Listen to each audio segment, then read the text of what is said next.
Hi, and thanks for checking out my site. I'm Mark Norberg, I'm an 8th grade English teacher, and I'm running for NEA president. So, why am I running? Let me ask you a couple questions first. If you could list the most important things that teachers need right now that they don't have, what would they be? Adequate staffing. More professional respect. Adequate compensation. Adequate staffing. Smaller classroom sizes. Smaller class sizes. Fully covered medical care. Better pay. Adequate compensation. Fair pay. Adequate pay. Adequate pay for the work that I do. And on all these things, how long has it been since they were not a problem? How long have you been fighting to get the things that you need? 16 years since I started. Close to 20 years at this point. 12 years. Since I started teaching. Over 20 years. The entirety of my career since I started in 1999. Ever since I started. 15 years, my entire career as a teacher. This is why I'm running for NEA president, because these stories are repeated time and again in district after district, year after year. As I listen to my coworkers confess they live in fear of losing their jobs, budget cutbacks, increasing class sizes, or having to take second or third jobs just to make ends meet, I am forced to ask, what is our national union doing to solve these problems? Because on all of our top priorities, teacher pay, class sizes, facility funding, the answer is we have failed. As a national union, we have failed to deliver for our members on all of their top priorities. And we have got to change that, and we've got to change that quickly. To be clear, this is not an indictment on any individual or our outgoing president or our executive staff. This is on us collectively. We collectively have allowed our national union to become reactive rather than proactive, to rely on endorsements and lobbying sitting members of Congress on existing legislation rather than on building the political will and movement necessary to achieve our goals. And it will take us collectively to change it. The good news is that our problems are really not that difficult because they all boil down to one thing: money. And in the wealthiest country this world has ever seen, in a country with a $21 trillion economy, money is not the issue. We have more than enough money, and not just for our immediate needs, but to transform our education system into the best in the world, which is what we should be fighting for.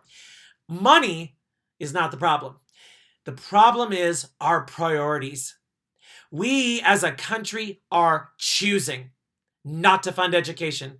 We are choosing not to put schools and children over corporate interests. We are choosing to spend 10 times more on oil subsidies rather than on education. And for us, for our union, the problem is how we have been trying to change that.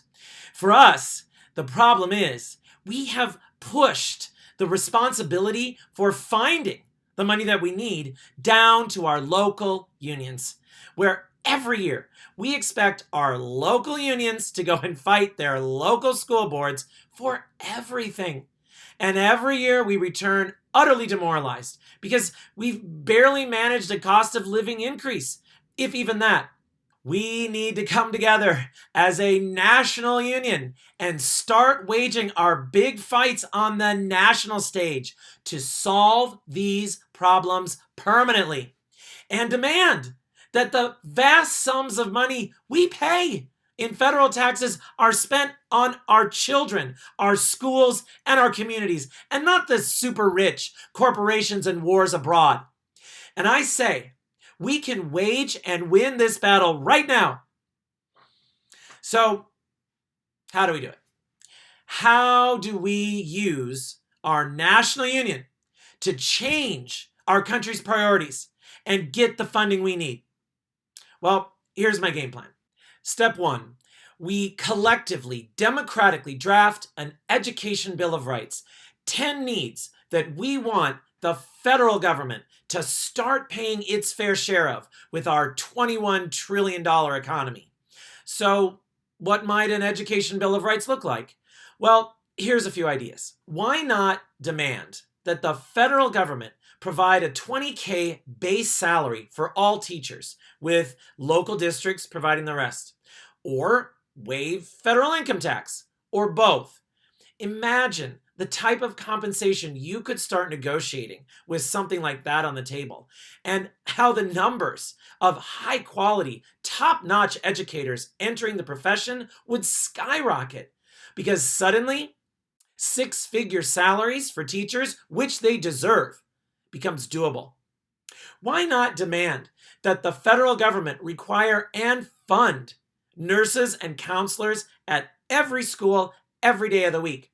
Why not demand that the federal government provide national class size maximums for secondary and elementary schools and provide the funding? Why not demand that the federal government set national standards and funding for school facilities?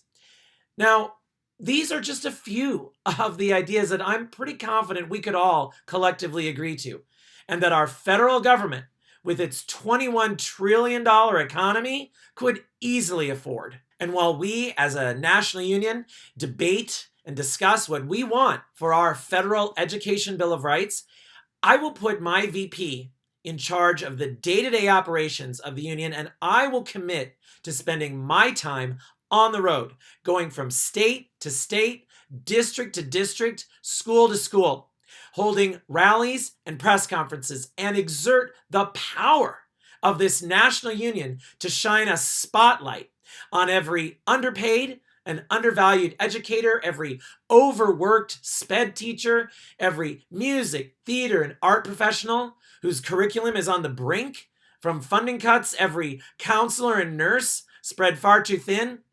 I will bring up every parent whose school is collapsing due to disrepair, and will demand that this nation address its shameful failure to prioritize education. And I think we'll find that by taking our fight to the national level, those local entities that we once saw as adversaries will become allies.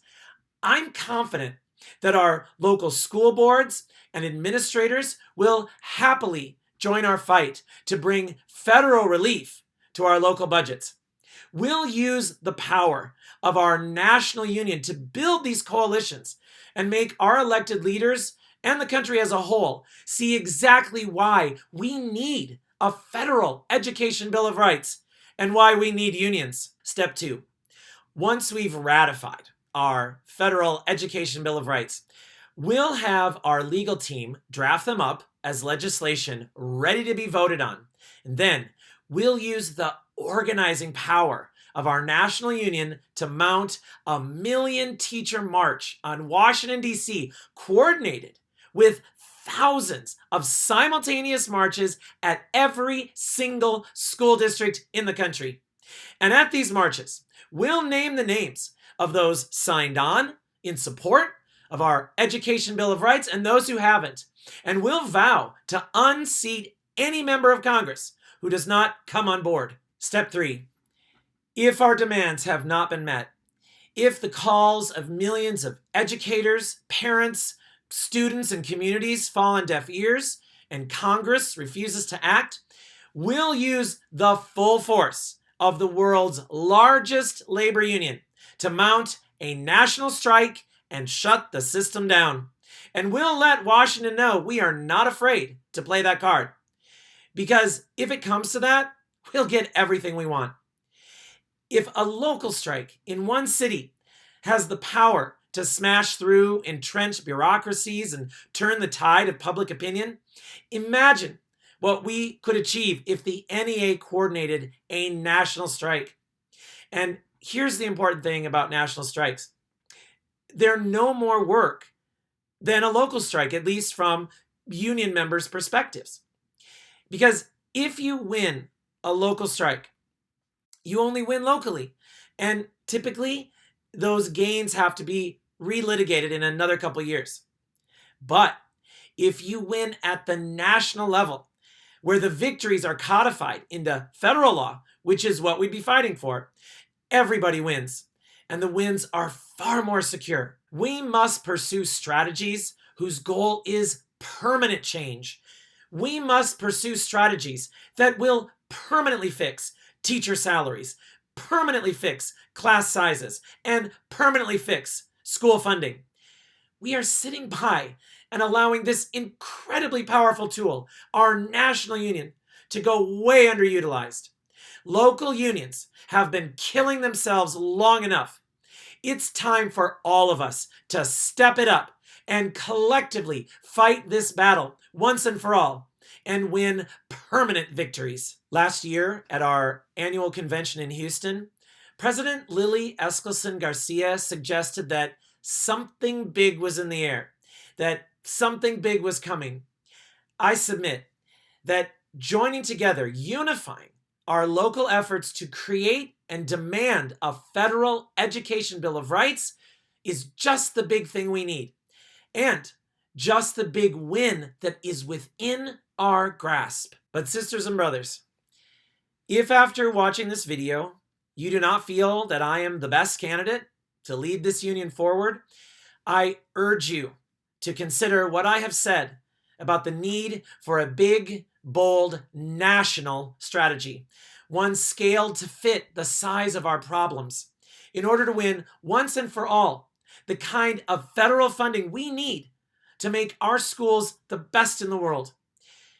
Let us commit to a future where we can't remember a time where our country didn't consider the education of our children to be our first and most sacred duty.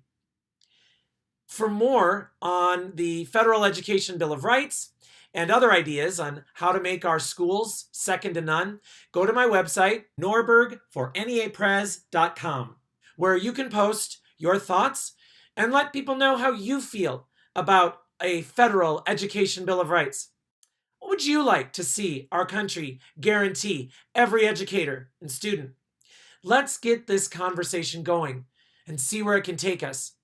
There is no question in my mind that we can have everything we want, because those who can do, but those who can do the impossible teach. I'm Mark Norberg.